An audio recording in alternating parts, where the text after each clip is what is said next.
বসন্তের সকাল, চারিদিকে মৃদুমন্দ ঝিরিঝিরি বাসন্তিক হাওয়া বইছে।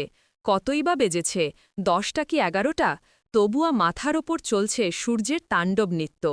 শীত যাবে যাবে করে এখনো যায়নি, তার আগেই সূর্যি মামা তার প্রখরতা দিয়ে ধরণী উত্তপ্ত করে দিয়েছে। সূর্যের তির্যক রশ্মিকে পিঠে পিছলে দিয়ে এক প্রকার ছুটে বটতলার ছায়ার নিচে এসে দাঁড়াল তিথি।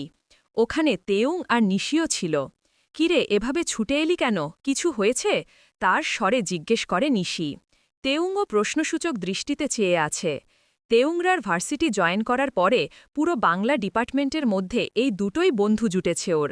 তার মধ্যে ওই ইন্ট্রোভার্ট নিশি যাও মোটামুটি একটু চুপচাপ থাকে, কিন্তু তিথি মোটেই চুপচাপ স্বভাবের মেয়ে নয়। ভার্সিটির সবথেকে গরম খবরটা ওর কাছ থেকেই পায় তেউংরা, হোক সেটা গসিপ কিংবা কোনো ইম্পর্ট্যান্ট নিউজ। এছাড়া ডিপার্টমেন্টের অন্য ব্যাচমেটদের সাথে তেউংরার মুখ চেনাচিনি আছে কিনা সন্দেহ, কিভাবেই বা থাকবে। ভার্সিটি জীবন নড়বড়ে ওর, অ্যাটেন্ডেন্সের জন্যও পর্যন্ত ভার্সিটি আসতে দেয় না জিমি। তবুও আপার বকুনি ঝকুনি খেয়ে মাসের মধ্যে দু-একটাবার পা রাখে ভার্সিটির চত্বরে, যদিও সেটা পড়াশোনার জন্য নয়, বরং পছন্দের শ্যাম পুরুষকে একটা নজর দেখার আশায়। সবার আড়ালে তার মুখখানা হৃদ মাঝারে স্ক্যান করে নিলেই শান্তি ওর। নিশির কথার প্রতিউত্তরে তিথি হাঁপাতে হাঁপাতে বলল, পানি দে দোস্ত, তারপর সব বলছি। নিশি ব্যাগ থেকে পানি এগিয়ে দিলে ঢকঢক করে পানি পান করে দম নেয় তিথি। এতক্ষণে প্রাণটা ঠান্ডা হলো। কি হয়েছে বললি না তো, আবারও জিজ্ঞেস করে তেউং। তিথি এগিয়ে গিয়ে তেউংরার হাত ধরে বলে, ওহ হ্যাঁ, তোর কাছেই আসছিলাম তেউং। কাল ভার্সিটিতে কেন এলি না বলো তো, তাহলেই তো সব জানতে পারতি। কি হয়েছে একটু খুলে বল, তাছাড়া কেন আসিনি সেটা তো তুই জানিসই, তাহলে নতুন করে কেন প্রশ্ন করছিস তিথি? কাল ইউনু ভাইদের সমাবর্তন অনুষ্ঠান ছিল, ইউনু ভাই সেরা ছাত্রত্বের পুরস্কার পেয়েছে। নিশি স্বস্তির নিঃশ্বাস ছেড়ে বলে, ওহ এটা তো ভালো কথা। তারপর আরও একটা ঘোষণা হয়, আমি পরে সিনিয়রদের থেকে জেনেছি। তেউং সচকিত হয়ে প্রশ্ন ছুড়ল, কি? ইউনু ভাই মাস্টার্স করবে না, উনি হায়ার স্টাডিজের জন্য স্কলারশিপ পেয়েছে, খুব শীঘ্রই ইউএসএ চলে যাবে। অরু চমকায় না, কোনো রকম প্রতিক্রিয়াও করে না, অস্বস্তির লেশ মাত্র নেই ওর মুখশ্রীতে। খুশি থাকার একমাত্র কারণটা হারিয়ে যাচ্ছে, ও কি আদৌ ঠিক আছে? ওর ভেতরে যে অস্থির ঝড়ো হাওয়া শুরু হয়ে গেছে, মনে হচ্ছে হৃদয়টা শক্ত করে খামচে ধরেছে কেউ। গলাটা শুকনো কাঠে পরিণত হয়েছে, তবুও থমথমে মুখে ছোট্ট করে অরু জবাব দেয়, ওহ। এটুকু শব্দ উচ্চারণে তেউংরার অগ্নিস্ফুলিঙ্গ উগড়ে দেওয়ার মতো কষ্ট হল, তবুও বান্ধবীদের সামনে মুখের মিথ্যে হাসিটা ঠিকই ধরে রাখল, কারণ আর যাই হোক, একপাক্ষিক ভালোবাসা কিংবা আধুনিক শব্দে বলতে গেলে ক্রাশ কে হারানোর জন্য কান্নাকাটি করে ভাসিয়ে দেওয়া কিংবা সবাইকে বলে বলে সিম্প্যাথি কুড়ানোর মতো আত্মসম্মানহীন মেয়ে তেউং নয়। এমনিতেই ওর মায়ের অসুস্থতা নিয়ে অনেকেই করুণা দেখাতে আসে, যা ওর শরীরে জ্বলন ধরিয়ে দেয়। অরুর করুণা মোটেই পছন্দ নয়, তবে নিজ অধিকারের ক্ষেত্রে সর্বদা সতর্ক ও, যা ওর সেটা ওরই। কিন্তু ইউনু ভাই, সে তো ওর নয়, কোনো কালে ছিলও না। ওই কেবল একতরফা ভালোবেসে গিয়েছে। ইউনু ভাই তো ওকে ছোট বোন ছাড়া কিছুই ভাবে না। শুধু ওকে কেন, ছাত্র নেতা হিসেবে সব জুনিয়র মেয়েরাই তার ছোট বোনের সমতুল্য। তেউং আলাদা করে তো কিছুই নয়। ক্যাম্পাসের দিকে ড্যাক ইউনু ভাই আসছে। তিথির কথায় অরুর দিবা স্বপ্নে ভাটি পড়ে। তড়িৎ গতিতে ভাবনার জগৎ থেকে বাস্তবে বেরিয়ে দেখতে পায় ক্যাম্পাস থেকে গেটের দিকেই এগিয়ে আসছে ইউনু ভাই। কালো ডেনিমের সাথে নীল পাঞ্জাবিতে কি সুন্দর লাগছে তাকে। কাঁধে ঝুলে আছে ল্যাপটপের ব্যাগ, কানে হেডফোন। সেদিকে এক ধ্যানে তাকিয়ে তিথি বলে, কি এত গান শোনেন উনি? তার কাঠফাটা রোদে উজ্জ্বল শ্যামলা চেহারাটা জলজল করছে, তার মুখে লেগে আছে সেই সুন্দর হাসিটা। তেউং চোখ বন্ধ করে বলতে পারে, এই ইনোসেন্ট দেখতে ছেলেটার প্রেমে পড়ে যাওয়া কোনো মেয়ের জন্য চুটকির ব্যাপার মাত্র। প্রথম অধ্যায়।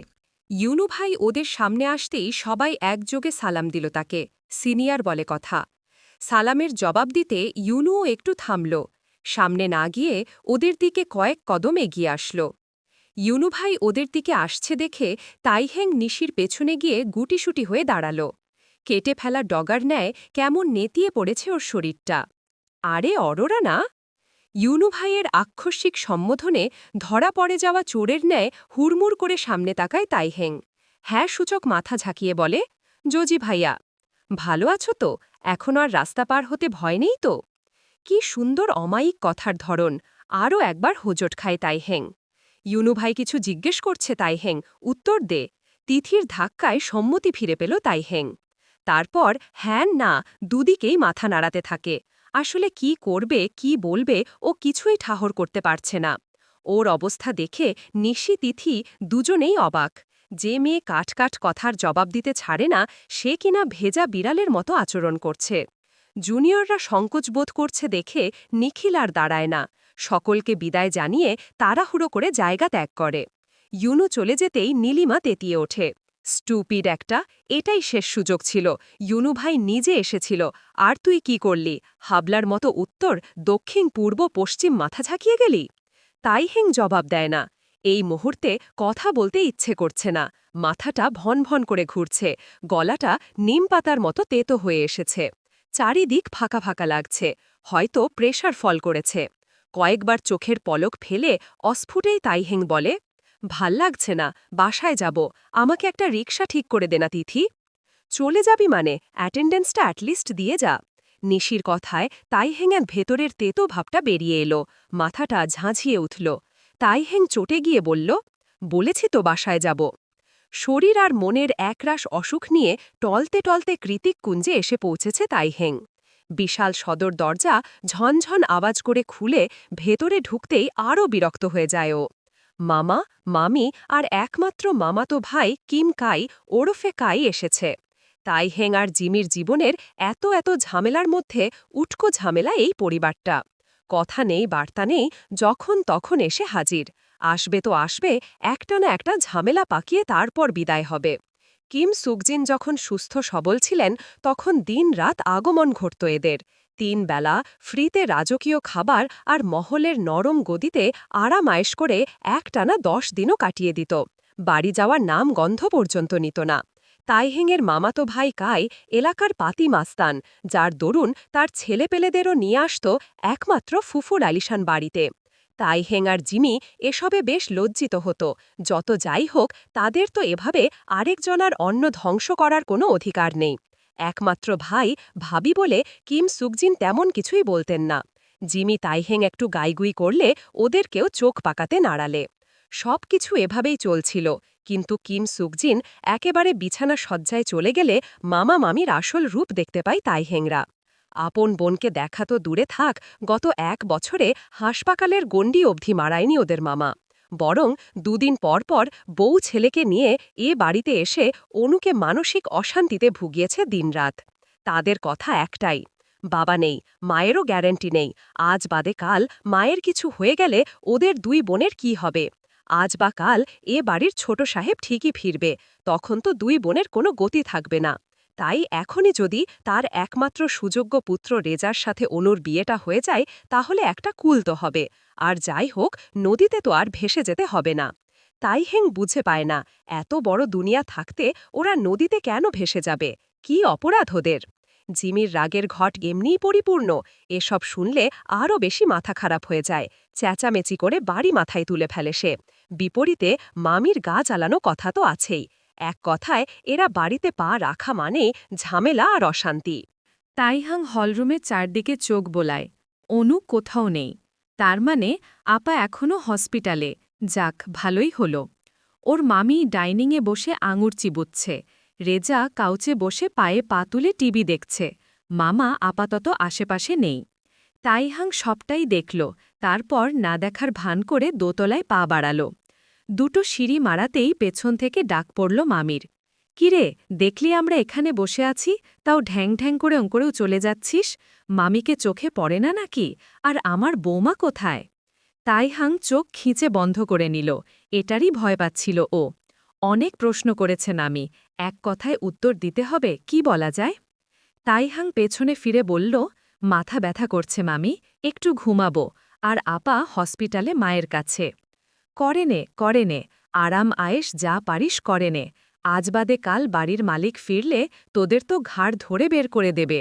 জিমিটাকে কতবার বুঝিয়েছি এ কথা, কতবার বলেছি আমার কায়ের সাথে বিয়েটা দিয়ে দেই, কিন্তু মেয়েটা বড্ড বেয়াদব হয়েছে। বড়দের মুখে মুখে তর্ক করে। বাবা মায়ের শাসন না থাকলে এই হয়। মামির কথায় অরুর নেতিয়ে পড়া রাগটা আবারও তরতর করে ঝাঁঝিয়ে উঠল। তীক্ষ্ণ সূচের মতো কথাগুলো গিয়ে শরীরে বিঁধল। ও পেছনে না ঘুরেই বলল, তুমি যে নরম চেয়ারে বসে আঙুর চিবুচ্ছ, ওটাও কিন্তু এবাড়ির ছোট সাহেবের টাকা দিয়েই কেনা মামি।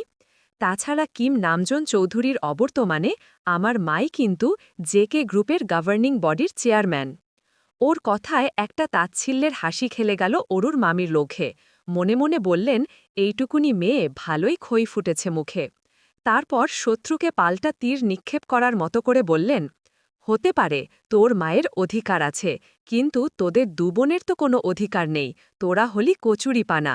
তাছাড়া তোদের মায়ের আর কদিন, বড় জোর হলে 6 মাস। মামি, অনেক বেশি বেশি বলে ফেলছ এবার, আমাদের মায়ের কিচ্ছু হবে না, মাকে আমরা বিদেশে নিয়ে যাব। আবারও সেই গা জ্বালানো হাসি ছড়লেন অরুর মামি, বললেন, তোর কি মনে হয় জন জুংকুক চৌধুরী বা তার কোম্পানি তোদের নেওয়ার জন্য বসে আছে? শুনেছি তোর জন্যই নাকি বাড়ি ছাড়তে হয়েছিল তাকে। মামির সাথে আর তর্কে পেরে উঠল না অরু। দুশ্চিন্তাগ্রস্ত জটলা পাকানো মস্তিষ্কটা আর চাপ নিতে পারছে না। হাত পা থরথর করে কাঁপছে। এই মুহূর্তে গলা থেকে একটা কথাও বেরোচ্ছে না। মামি যে এত নোংরাভাবে ওকে আক্রমণ করবে ভাবতে পারেনি অরু। ও সামনের দিকে আরও একবার চোখ বোলাল, কয়েক জোড়া আক্রমণাত্মক চোখ। মনে হচ্ছে চোখ দিয়েই ওকে ভস্ম করে দেবে এরা। ও আর এক মুহূর্তেও হলরুমে দাঁড়াল না, সিঁড়ি ডিঙিয়ে দোতলায় নিজের রুমে গিয়ে সপাটে দরজা আটকে দিল। ভেতরটা ছিঁড়ে যাচ্ছে, অসহায়ত্ব চারিদিক জংলা আবরণের মতো ঘিরে ধরেছে। মামির তর্কের আঘাতে ইউনুভাই চলে যাওয়ার কষ্টটা যেন নুন মরিচের ছিঁটা। আর ভালো লাগছে না। নিশিয়ার তিথির মতো জীবনটা স্বাভাবিক কেন হলো না ভাবছে তাইহাং। কেন ওর জীবনে এত দায়বদ্ধতা? কেন নিখিল ভাইয়ের প্রতি ভালো লাগাটা নিজের মাঝে খুব সহজে তুলে ধরতে পারল না ও? এটা কি শুধুই অন্তর্মুখী হওয়ার দরুন, নাকি পরিবারের টানা পড়েন আর দায়বদ্ধতা? ইউনুর চলে যাওয়া ভাবতে ভাবতে তাইহাংয়ের মনে পড়ে যায় ইউনুর সাথে প্রথম দিনের সাক্ষাতের কথা। এই তো কয়েক মাস আগের কথা। ভার্সিটিতে অ্যাডমিশনের জন্য এসেছে তাইহাং। মায়ের অসুস্থতায় ঢাকা বিশ্ববিদ্যালয়ের মতো অত বড় বিদ্যাপীঠে পড়ার সুযোগ হয়নি অরুর। মোটামুটি প্রস্তুতি নিয়ে যতটুকু পেরেছে তাতেই গুচ্ছতে সুযোগ হয়েছে। আজ কাগজপত্র নিয়ে এসেছে, সবটা জমা দিতে হবে তাই। শীতের সকাল, ঠান্ডাটা পুরোপুরি জেকে না বসলেও মিষ্টি রোদের মৃদু আলোতে ভালোই আরাম লাগছে। সকাল হতেই অফিসগামী সারি সারি গাড়ির বহর ছুটেছে রাস্তা জুড়ে। ঢাকা শহরে বেড়ে ওঠা হলেও একা একা রাস্তাঘাট পার হওয়ার অভ্যাস নেই অরুর। সেই দরুন তখন থেকে ভার্সিটির রাস্তার বিপরীতে অসহায়ের মতো দাঁড়িয়ে আছে সে। কখন রাস্তাটা একটু ফাঁকা হবে, আরও দৌড়ে রাস্তা পার হবে। অনেকে তো গাড়ির ফাঁক ফোকর দিয়েই চলে যাচ্ছে, কিন্তু অরুর সাহস হচ্ছে না। এক পা এগোচ্ছে তো দুপা পিছাচ্ছে। এভাবেই লেফট রাইট চলতে থাকল প্রায় আধা ঘণ্টা। অরু বিরক্ত হয়ে গিয়েছে। এরকম হলে প্রতিদিন ভার্সিটিতে আসবে কি করে সে? ভয় লাগছে। পেছন থেকে তীরের ফলার মতো ছুটে আসা পুরুষালী কণ্ঠস্বর শুনে হচকিয়ে পেছনে ঘুরল তাইহাং। দেখল মুখে পোল পড়া স্নিগ্ধ হাসি নিয়ে ওকেই প্রশ্ন করেছে লোকটা। তাইহাং থ মেরে আছে, হা না কিছুই বলছে না। কি করে বলবে? ও তো হাসিতেই কুপোকাত। লোকটো পাশ থেকে কাউকে ডেকে উঠল, এই অন্তু, ওকে রাস্তাটা পার করে দিত। পেছন থেকে ছেলেটা বলল, জি ভাই, দিচ্ছি। ব্যাস, তখনই ছিল ভালো লাগার শুরু। অরু বুঝেছিল এই লোকের ভার্সিটিতে বিশাল জনপ্রিয়তা। তারপর থেকে শুরু হয় তাইহাংয়ের লুকিয়ে লুকিয়ে পর্যবেক্ষণ। উদাসীন দুপুরে কিংবা মরচে যাওয়া বিকালে ক্যাম্পাসের এথায় সেথায় তাকেই খুঁজে বেড়াত চোখ দুটো। এক নজর দেখা হয়ে গেলে খুশিতে পুলকিত হতো মনটা। ঝিলিক দিয়ে উঠল মুখের কোণে মিষ্টি হাসি, যা এখনও চলমান। কখনো সামনে দাঁড়িয়ে কথা বলা হয়নি। অরু এও জানে না নিখিল তার নামটা জানল কি করে। তবে নিখিলের বায়োডাটা সবই তাইহাংয়ের জানা, বলতে গেলে মুখস্থ। কিন্তু আফসোস, এখন এসব কোনো কাজেই আসবে না। ইউনু ভাই চলে যাবে, 1000 কিলোমিটার দূরে হবে তার ঠাঁই। সায়েন্স ল্যাবের কেমিক্যাল আর এক্সপেরিমেন্টের মাঝে তাইহাং নামটাই হয়তো ভুলে যাবে। ওর সবচেয়ে প্রিয় ইউনু ভাই আর কখনো দেখা হবে কিনা তারও গ্যারান্টি নেই। ভাবতেই চোখের কার্নিশ বেয়ে তপ্ত নোনা জল গড়িয়ে পড়ে অরুর। তুমি যদি আমার না হও, তবে সুখের অসুখ তোমাকে জ্বালিয়ে পুড়িয়ে ছারখার করে দিক। বোকা তাইহাং তখনও জানত না ওর জন্য কেউ এর থেকেও বিষাক্ত ভালোবাসা নিয়ে দিনের পর দিন অপেক্ষার প্রহর গুনছে।